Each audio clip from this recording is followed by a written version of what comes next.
हर रोज एक नई कहानी देखने के लिए चैनल को सब्सक्राइब करें और बेल आइकन दबाना ना भूलें। भावना का बेटा अनुज अपनी पसंद की लड़की से शादी कर लेता है और उसे लेकर घर आता है। अनुज अपनी बीवी काजल को अपनी माँ भावना से मिलवाते हुए कहता है, माँ, ये काजल है। हम दोनों एक दूसरे से बहुत प्यार करते थे, इसीलिए हमने बिना किसी को बताए शादी कर ली। जब बिना बताए शादी ही कर ली तो अब क्या बताना है? माँ, बताने नहीं, मिलवाने लाया हूँ। मुझे पता है आप गुस्सा हो, लेकिन हम क्या करते। आप मेरी शादी के लिए लड़कियाँ देख रही थी, आपको सुनने को राजी नहीं थी, तो मुझे आपको बिना बताए शादी करनी पड़ी। जब बिना बताए शादी ही कर ली है तो यहाँ क्यों लेकर आए? कहीं और लेकर जाना। माँ जी, आपका गुस्सा करना बिल्कुल जायज है, लेकिन हम भी आपको मना कर ही रहेंगे। क्या मना कर रहोगे? जब अपनी पसंद की लड़की से शादी की है तो आगे भी तो उसी की तरफदारी करता फिरेगा। अब तक मैंने इस घर को, रसोई को सब संभाला था, लगता है आगे भी मुझे ही संभालना पड़ेगा। नहीं माँ जी, आपकी बहू के होते हुए आपको कुछ करने की जरूरत नहीं है। मैं हूँ ना, सब संभाल लूंगी। रसोई के बारे में क्या ही पता होगा तुझे? जिस तरह से बिना बताए शादी की है, ऐसा ही लग रहा है कि तेरी ही मर्जी चलती होगी। तू रसोई में कभी गई भी होगी, ऐसे संभाला भी होगा। माँ जी, अभी आप मुझसे आज पहली बार ही मिली हैं। थोड़े दिनों में आपको आपकी बहू की खूबियाँ भी पता चल जाएंगी। ये सब मुझे आपको बताने की जरूरत नहीं पड़ेगी। हाँ, खूबी देख तो ली है, मेरे बेटे को फंसा लिया, अब और क्या देखना बचा है? तुम माँ के ताने ही सुनना चाहती हो या माँ को कुछ खिलाओगी भी? जाओ रसोई में जल्दी से कुछ अच्छा सा बना कर ले आओ। माँ की दवाई का भी समय होने वाला है, इसीलिए जल्दी बना देना। लो, भेज दिया से रसोई में उसे। अब लगता है आज तो भूखे ही सोना पड़ेगा। भावना इतना बोलकर अपने कमरे में चली जाती है और काजल अपनी पहली रसोई की तैयारियां करने लगती है। काजल बहुत जल्दी सारा काम खत्म करके खाना बनाकर टेबल पर लगा देती है। थोड़ी ही देर में उसकी सास और पति आते हैं और इतनी जल्दी खाना बना देखकर भावना बोलती है, बहू, तुझे खाना बनाना नहीं था तो मना कर देती ना, बाहर से मंगवाने की क्या जरूरत थी? माँ जी, मैंने खाना बाहर से नहीं मंगवाया, मैंने ये सब खुद ही बनाया है। पूरी रसोई बिखरी पड़ी थी और सब साफ करके बर्तन धोकर तूने इतनी जल्दी खाना बना लिया। हमें पागल समझ रही है क्या? इतनी जल्दी काम कैसे हो सकता है? माँ जी, आपकी बहू की रसोई ढीली ढाली नहीं बल्कि फुर्तीली है। मुझे सब आता है और मैं काम करके बड़ी ही जल्दी फ्री हो जाती हूँ। और मैं कोई पागल नहीं बना रही आपको। क्या हुआ माँ, आपकी फुर्तीली बहू की रसोई देखकर आपका क्यों मुंह खुला रह गया? आपको पसंद आ गई ना काजल? मुझे पता था आपको काजल जरूर पसंद आएगी। क्यों, सही बोला ना? हाँ, ठीक ही है, कुछ ज्यादा खास थोड़ी ना है। फुर्तीली रसोई तो मेरी भी थी, वो तो उम्र के साथ थोड़ी थकावट हो गई। चलो, ये तो अच्छा है, बहू कामचोर नहीं है, जल्दी से खाना बना ही लेती है। भावना को अपनी फुर्तीली बहू की रसोई और फुर्तीली बहू दोनों ही बहुत पसंद आते हैं।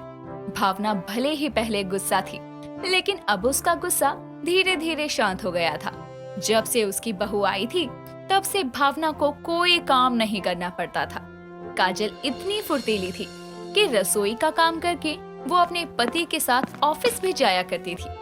कुछ दिनों बाद काजल को ऑफिस से आने में काफी देर हो जाती है और जैसे ही काजल ऑफिस से घर आती है तो भावना अपनी सहेली कांता के साथ बैठकर बातें कर रही थी। भावना की बहू को इतनी देर ऑफिस से आता देखकर कांता कहती है, तेरा भी सही है भावना, अब तो बहू भी आ गई, लेकिन तुझे बहू का सुख तो मिल नहीं रहा होगा ना? नहीं तो, ऐसे कुछ भी नहीं है, लेकिन तो ऐसा क्यों बोल रही है? अब बोलूं नहीं तो और क्या करूं? देख, इतनी देर हो गई, तेरी बहू अभी तक ऑफिस से ही आ रही है, तो तुझे ही रसोई अकेले संभालनी पड़ती होगी ना। अब तेरी बहू थोड़ी ना कुछ बनाती होगी। कांता, आज तो तू खाना खा कर ही जा, वो भी मेरे बहू के हाथ का। बहू के हाथ का क्या मतलब? तेरी बहू तो अभी आई है ना, तो बहू ने खाना कब बना दिया जो मैं खाना खा कर जाऊँ? खाना बनाया नहीं, लेकिन बन जाएगा। जा बहू, तू रसोई संभाल। भावना इतना बोलकर कांता को वहीं रोक लेती है। थोड़ी देर में जल्दी से खाना बन जाता है और काजल दोनों को खाना देने लगती है। इतनी जल्दी खाना बन जाता है ये देखकर कांता कहती है, अरे तेरी बहू तो अभी आई है ना, और इतनी जल्दी खाना कैसे बना सकती है वो? पक्का ना तेरी बहू ने ही खाना बनाया है ना, या किसी और के हाथ का खाना मुझे खिला रही है अपनी बहू के हाथ का बोलकर? आंटी जी, ये सब मैंने ही अभी जाकर रसोई में बनाया है। अभी कैसे बना लिया? इतनी फुर्तीली तो तू होगी नहीं। अभी रसोई में खाना बनाकर आ गई है, या कहीं बासी खाना तो नहीं खिला रही अपनी इज्जत बचाने के लिए? क्यों, खाना देखने में क्या बासी लग रहा है?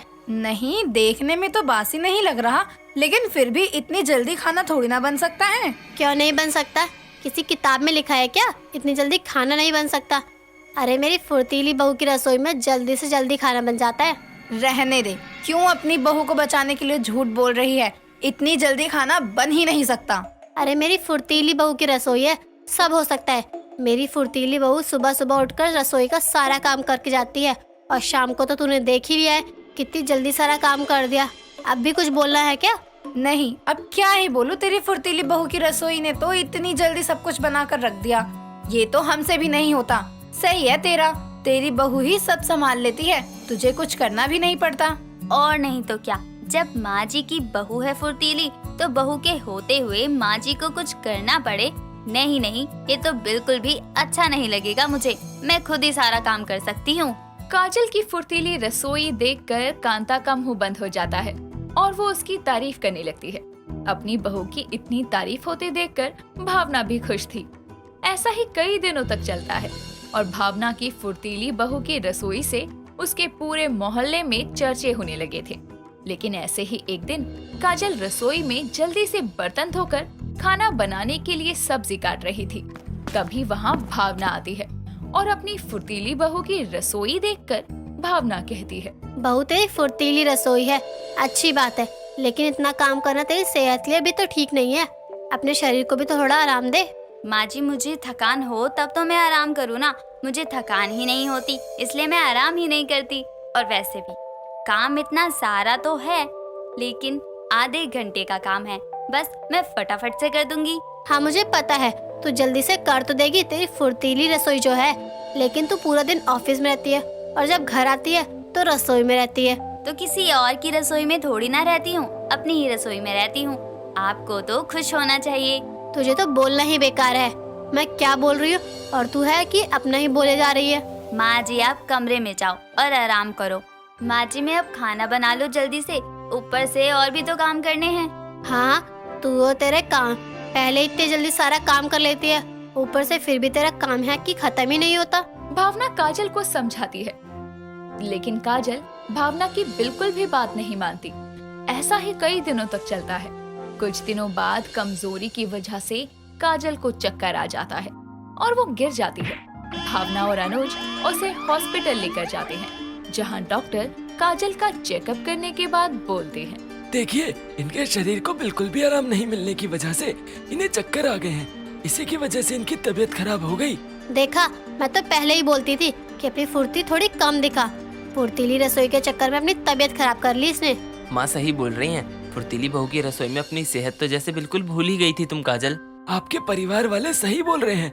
काम करना अच्छी बात है, शरीर चलता है काम करने से, लेकिन इसका मतलब ये नहीं कि अपने शरीर को आराम ही नहीं देना। हमारे शरीर को भी आराम की सख्त जरूरत होती है। अब समझ आया बहू? ये अब भी नहीं, अब अपनी फुर्तीली रसोई पर थोड़ा कम ध्यान दे। हाँ माँ जी, आप सही बोल रही हो। मुझे थोड़ा सोचना चाहिए था, लेकिन आगे से ऐसा कुछ भी नहीं होगा। काजल अपनी सास की बात को मान लेती है और आगे से फुर्तीली बहू की रसोई में काम थोड़ा आराम से करने लगती है। दोस्तों, अगर आपको ये कहानी पसंद आई तो इसे लाइक करें, शेयर करें और कमेंट करके बताएं कि कहानी में आपको सबसे अच्छा क्या लगा।